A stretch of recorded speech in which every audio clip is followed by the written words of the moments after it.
آهنگای بسم الله الرحمن الرحیم و به نستعین. امروز مورخ 28 سپتامبر 2025 کوچه‌های محترم ما مربوط کلاب ایگل اف سی جلسه داشتیم با خاطر برگزاری طوری که برای شما معلوم است سالانه یک مرتبه یکی از تورنمنت‌های بزرگ افغان‌ها مقیم سن دیگو که از سراسر امریکا و حتی از کشورهای کانادا و استرالیا و کشورهای اروپایی افغان‌های که مهاجر هستند از وطن دور هستند جمع میشیم و تورنمنت پرشکوه سالانه دایر میکنیم. دیگر فضل خدا تیم ایگل اف سی قبلا هم در سالهای گذشته اشتراک کرده و امسال هم ما برای آمادگی از امور تورنمنت یک جلسه داشتیم با کوچه‌های محترم ما تا بتانیم یک دستاورد خوب داشته باشیم و ورزشکارهای ما به شکل درست بتانند این تورنمنت درخشش خوب داشته باشند و بهتر داشتن از نظر به سالهای گذشته. طوری که به شما معلوم است سال قبل ما 3 تیم داشتیم و امسال الحمدلله از اثر سعی و کوشش کوچ صاحبای محترم، دلگرمی فامیلای محترم به تیم خود ایگل اف سی و پشتکار ورزشکارای ما تانستیم که ما 4 تیم را رجیستر کنیم. در مورد اجوا انشاءالله بعدا کوچ صاحبای محترم به شکل تخصصی صحبت خواهد کردن.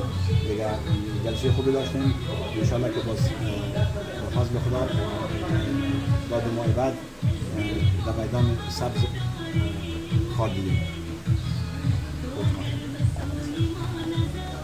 بسم الله الرحمن الرحیم. به نام خداوند بخشنده و مهربان. همونطور که کوچ زوی صحبت کرد در مورد تورنمنت منظور کاپ، دیگه بیشترین صحبت ها را کرد در موردشون دیگه یا چند به اصطلاح استعداد میاد سانتیاگو و یک تورنمنت به نام منظور کاپ برگزار میشه که از پارسال خزان بود که از کانادا اومده بود. تیم اول هم کانادا شد، خب سانتیاگو دوم شد. دیگه ما یک جلسه داشتیم در مورد تیم‌های خودمون ایگل اف سی، در مورد ایگل اف سی صحبت کنیم. کوتاه میگم که ما 4 تیم اشتراک کردیم. از این 4 تیم یک تیم 9 سال ماست، 12 سال ماست و 14 سال ماست و 16 سال ما.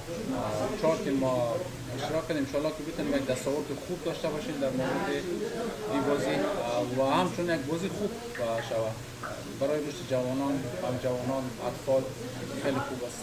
بازم تشکر از تمام برگزار کننده منظور کاپ و دیگر دوستان. دیگر صحبت‌های خودم می‌مونیم با کوچ ثانی صاحب صحبت می‌کنن که مسئول هستن درباره برگزار کننده، درباره منظور کاپ هم خیلی تلاش کرده و همچنان مسئول ایگل اف سی هستن.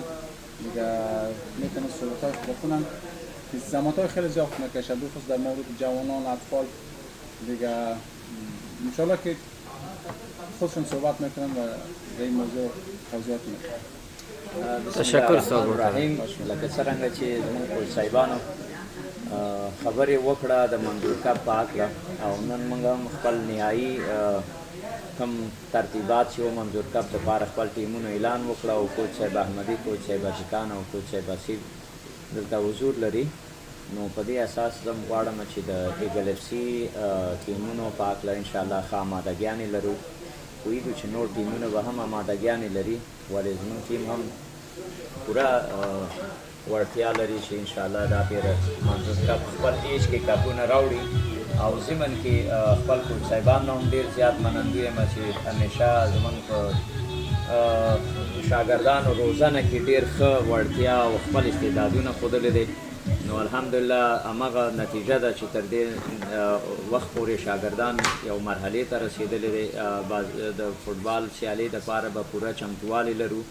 نو موږ ضمن کې د منظور کاپ مشرانو او څوک چې ممبران دي د بورډ د هغوی نه ډېر زیات منندوی یو، ځکه دا 3م کال دی چې منظور کاپ خپل وخت سره پروګرام مخته وړي.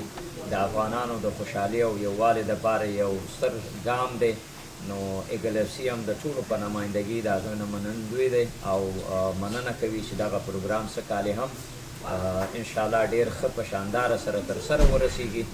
نو نور مسایل خو کوچ صاحبان وویل، کوچ صاحب احمدی او کوچ صاحب اتیکان او کوچ حسیب. نو نور څه ویل نه غواړو، یو ځل بیا هم د خپل ټیم بریا دپاره انشاءالله کامیابي په لوره یو نړۍ مننه ټول ستاسو نه. ما در آخر یک صحبت کوتاه فقط میگم که هدف زی شخص از گلکسی این نیست که حتما ما باید اول شویم، قهرمان شویم.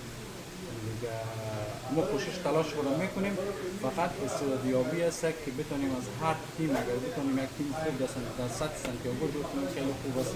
چی از جمع اطفال، چی از جمع 14 سال 16 سال بسیار خوب است، چون در بین دور بسیار بازیکن‌های خیلی خوب و پروفشنال هستن که اصلا دیگه اگر آینده خیلی خوب دارن. هدف ما استعدادیابی است. بسیار زیاد تشکر. تشکر استادای محترم. عزیزم که فیلم گرفت. دیگه موضوعات یعنی تکنیکیش بعداً سرش صحبت میکنیم و همچنان از فامیلای محترم هم خواهش میکنیم که به خاطر آینده اولادای خود بیاین حضور پیدا کنند در داخل میدان و اولادای خود تشویق کنند و تیم گلکسی را تنها نگذارن مثل دیگه تورنمنت ها. اگرچه تورنمنت مربوط به افغان است اکثرا پر جمع و جوش می باشه همه سال، بازم کسایی که سالهای بعد اشتراک نکردن ازشان خواهش میکنیم که این سال بیان اشتراک کنن و حضور خود این تورنمنت گرمتر بسازن. بله ما هم به این نظر بودم. والدین گرامی باید در مسابقه حضور داشته باشند تا اولادایشان تقویه میشن، روحیه میگیرن و همچنان و یک فرصت خوب است به خاطر خوشی و سلامتی فامیلا و یک سرگرمی بسیار خوب خواهد بود. انشاءالله بهترین جای این سال فوتبال میشه. انشاءالله میدانای بسیار خوب است، جای ششتن داره، جای بسیار مقبول داره، فضای آرام، پارکینگ های بزرگ. امسال منظور کپ تصمیم گرفته همون جای دیگه کرایه گرفته دیگه. الحمدلله همه چیز به خوبی پیش خواهد رفت و ما بازم تشکری میکنم از کوچ صاحبا، زحمت میکشن خانه شان آباد. یک جان تشکر از تمام بینندگان عزیز. تشکر.